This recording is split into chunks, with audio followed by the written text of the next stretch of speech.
Dictation 60 शब्द प्रति minute. मजदूर क्षेत्रों में केंद्रीय श्रम मंत्री के इस कथन का स्वागत किया जाएगा कि सरकार श्रम सम्मेलन और स्थायी श्रम समिति के सम्मुख इस आशय का एक प्रस्ताव रखने जा रही है कि उद्योगों में मजदूरों को भी हिस्सेदार बनाया जाए। भारत एक लोकतांत्रिक समाजवादी देश है। वह समानता और शोषण से मुक्ति के सिद्धांत में विश्वास करता है। इसलिए यदि इस प्रस्ताव को स्वीकार कर लिया जाता है और उसके अनुसार औद्योगिक नीति का गठन किया जाता है तो इससे अधिक अच्छी और क्या बात हो सकती है।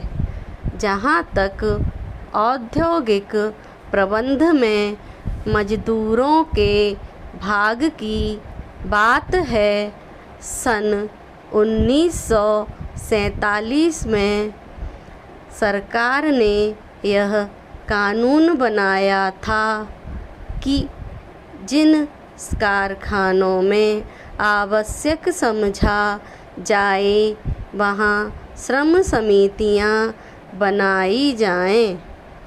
इसके पीछे उद्देश्य यह था कि ऐसे सुझाव दे सकें जिनसे मालिकों और मजदूरों में अधिकाधिक सहयोग हो सके।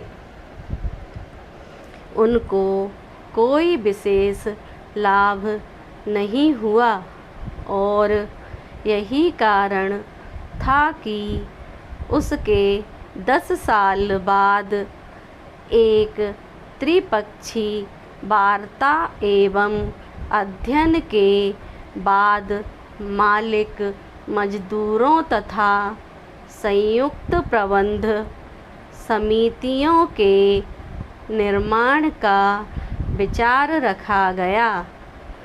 राज्य और केंद्र की सरकार द्वारा इस विचार के प्रचार के बावजूद यह विचार जड़ नहीं पकड़ पाया। यद्यपि उनका कार्यक्षेत्र निर्धारित कर दिया गया था, किंतु राष्ट्रीय श्रम आयोग इस परिणाम पर पहुंचा कि जहां ये समितियां कायम की गईं वहां उद्देश्य पूर्ति में कोई सफलता नहीं मिली।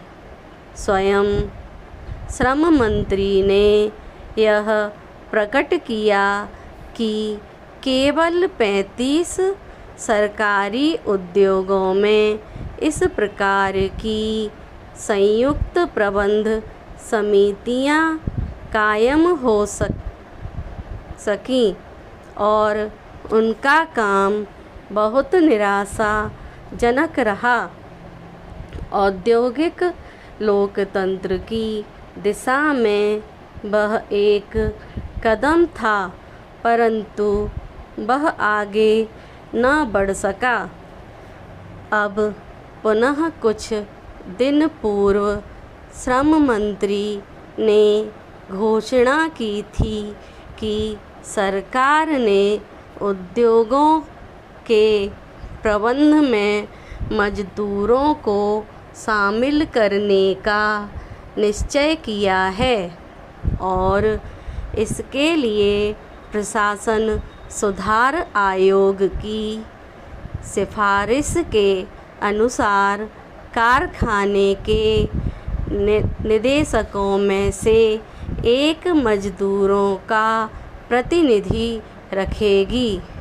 अब उन्होंने श्रम मंत्रालय के बजट अनुदान पर हुई बहस का जवाब देते हुए न केवल यह बात दोहराई है, अपितु यह संकेत भी दिया है कि उद्योगों में मजदूरों की हिस्सेदारी की योजना भी सरकार के दिमाग में है।